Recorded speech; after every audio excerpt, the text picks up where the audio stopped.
নমস্কাৰ আপোনালোকে চাই আছে ক্ৰিকেট গুৰু আছাম ইউটিউব চেনেল আইপিএলৰ এখন গুৰুত্বপূৰ্ণ মেচ চিএছকে ভাৰ্চেছ আৰচিবি য'ত নেকি আৰচিবিয়ে বাজি মাৰিবলৈ সক্ষম হৈছে যথেষ্ট প্ৰবলভাৱে জিকিছে 43 ৰানত এটা জয়প্ৰাপ্ত কৰিছে সুন্দৰ জয় আৰু চিএছকে কথা ক'বলৈ গ'লে হৰাৰ হেট্ৰিক লগাই দিলে আৰু ইফালে আৰচিবি একেৰাহে জিকিছে গতিকে চিএছকে টিমটোৰ ক্ষেত্ৰত একো সঠিক হৈ থকা নাই একেৰাহে যিহেতু তেওঁলোকে হাৰিছে তেওঁলোকৰ টিমৰ যিটো কম্বিনেশ্যন সেইটো বনা নাই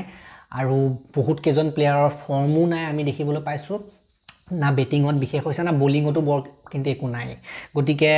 আজি যদি আপোনালোকে চাবলৈ যায় টোটেল ডমিনেন্স আৰচিবি টিমটোৰ ফালৰ পৰা দেখিবলৈ পোৱা গ'ল চিএছকে অলপ কষ্ট কৰিছিলে 200 আপ কৰিলে কিন্তু সিমানটো পৰ্যাপ্ত নহ'লে যিটো প্ৰকাৰৰ বেটিং কৰিছিলে সেইটো পৰ্যাপ্ত নহ'লে আৰু বলিঙতটো এওঁলোক দুৰ্বল বুলি আগৰ পৰা কৈ থকা হৈছে আৰু সেইটো কাৰণে আজি 250 ৰান খাইছে চিন্নাস্বামী এম চিন্নাস্বামী সাধাৰণতে আৰচিবি টিমৰ ঘৰ হয় হোম হয় তাত নোৱাৰো ক'ত এৰি দিব তেওঁলোকে এছআৰএছৰ নিচিনা টিমকে ধুই পেলাইছিলে গতিকে এইটো টিম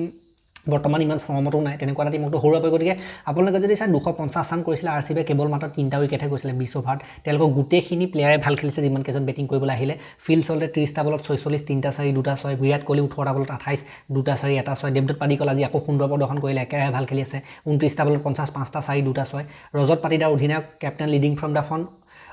19টা বলত 48 ৰান কৰি নট আউট হৈ থাকিলে এটা 4 6টা 6 গতিকে 6টা 6 মাৰিছে অতি সুন্দৰ ৰজত পাটিদাৰৰ ইনিংছ টিম ডেভিড 25টা বলত 70 আটাতকৈ সুন্দৰ খেলিলে টিম ডেভিডে 280 ষ্ট্ৰাইক ৰেটৰ সৈতে 3টা 4 8টাকৈ 6 মাৰিছে টিম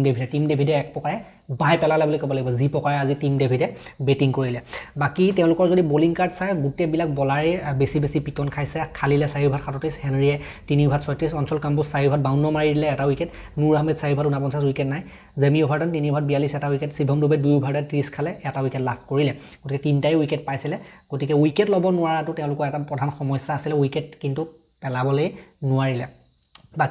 বাকি চেন্নাই ছুপাৰ কিংছে 19.4 অভাৰ 207 ৰান 10টা উইকেট অল উইকেট হৈ গ'ল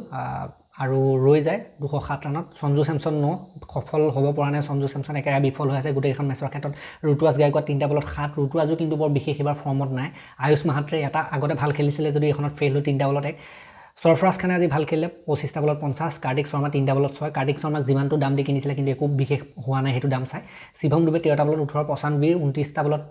43 ৰান 95 আজি অলপ চেষ্টা কৰিলে কিন্তু কাম নহলে বাকি জেমি অভাৰটন 16টা বলত 37 অঞ্চল কম্বোজ 12টা বলত 19 নুৰ আহমেদ 8টা বলত 18 হেনৰি 3টা বলত 2 বাকি উইকেটৰ কথা ক'বলৈ গ'লে জেকব ডাফিয়া 58 দুটা পিটন খাইছে তথাপিও দুটা উইকেট লৈছে ভুৱনেশ্বৰ কুমাৰ 4 অভাৰ 41 3টা ভুৱনেশ্বৰ কুমাৰ 3টা সৰ্বাধিক উইকেট লাভ কৰিলে 4 অভাৰ 41 ৰান দি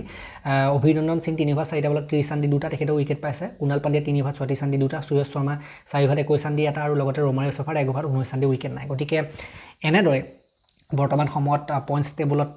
একেৰাহে জিকি পেলাই সুন্দৰ স্থিতিত আছে আৰচিবি আনহাতে চিএছকে টিমটো 10 নম্বৰত আছে একেবাৰে শেষৰ পজিশ্যনত আছে 3খনৰ ভিতৰত 3খন হৰাৰ হেট্ৰিক লগাই গতিকে এওঁলোকৰ এবাৰ সঠিক দেখা নাই প্ৰথমৰ পৰা ষ্টাৰ্ট ইমান বৰ সঠিক হোৱা নাই এইটো টিমৰ গতিকে এনেকুৱা হৈ থাকিলে এনেকুৱা যদি হৈ থাকে এওঁলোকে কিন্তু আইপিএলৰ পৰা মানে এবাৰ বৰ আশা কৰিব নোৱাৰিব টপ 4 পাবগৈ নোৱাৰিব এনেকৈ যদি ষ্টাৰ্ট হৈছে যিহেতু ষ্টাৰ্ট হৈছে ষ্টাৰ্টটো দেখি এনেকুৱা লাগে যে নহ'বগৈ এওঁলোকৰ ক্ষেত্ৰত বাকি এওঁলোকৰ সৈতে একে দশা হৈ আছে এওঁলোকটো চেম্পিয়ন টিম কেকেআৰ টিমটো একে দশা হৈ আছে দুখন হাৰিছিল একেলগে আৰু নেক্সট কাইলে আছে তেওঁলোকৰ পাঞ্জাব কিংছৰ লগত হেখনো মানে কি কৈছো হৰাৰে সম্ভাৱনাটো বেছি পাঞ্জাব যেনেকুৱা ক্ৰিকেট খেলি আছে পাঞ্জাবৰ ঘৰুৱাটো বৰ্তমান সময়ত প্ৰতিৰোধ কৰাটো ইমান সহজ কথা নহ'ব কেকেআৰৰ কাৰণে যদিও বা ঘৰত খেল হ'ব নেক্সটখন খেলৰ যদি আমি কথা ক'বলৈ যাওঁ 6 এপ্ৰিল 7:30 বজাত আছে কাইলে 6 এপ্ৰিল তাৰিখে গতিকে সেইখনত সহজ কথা নহ'ব পাঞ্জাবে জিকাৰ চান্সটো মই বেছি দেখিছোঁ কেকেআৰ টিমটো যেনেকুৱা খেলি আছে তথাপিতো ইমপ্ৰুভমেণ্ট যদি কৰে এইখিনিয়ে টাইম ইমপ্ৰুভমেণ্ট কৰে আৰু চিএছকে টিমটোৰ ক্ষেত্ৰত বা কেকেআৰ টিমটো দুইটা টিমটোৰ ক্ষেত্ৰত আগবাঢ়ি যোৱাৰ ক্ষেত্ৰত ইমপ্ৰুভমেণ্ট কৰিবলৈ হ'লে কিন্তু এইটোৱে হাই টাইম 3খন হোৱাৰ পাছত একেৰাহে 2খন হোৱাৰ পাছত একেৰাহে মানে হোৱাৰ পাছত গুচি যায় টিমৰ কম্বিনেশ্যনটো বেয়াই আৰু লগতে মনোবল হ্ৰাস হৈ যায় ন গতিকে উইনিং ট্ৰেকত উভতিব লাগে উভতিবলৈ হ'লে সোনকালে মানে ধৰিব লাগিব ফৰ্মুলাটো গতিকে বাকি যি কি নহওক এই ভিডিঅ'টো মই ইমানটা সমাপ্ত কৰিছোঁ ভাল লাগিলে যদি লাইক কৰিব শ্বেয়াৰ কৰিব চেনেলটোলৈ নতুনকৈ আহিছে যদি ছাবস্ক্ৰাইব কৰি ঘণ্টাত দবাই থৈ যাবলৈ নাপাৰিব তেতিয়ালৈকে আৰু এটা নতুন ভিডিঅ' লৈ প্ৰতিশ্ৰুতি মই ভিডিঅ' দিছোঁ ধন্যবাদ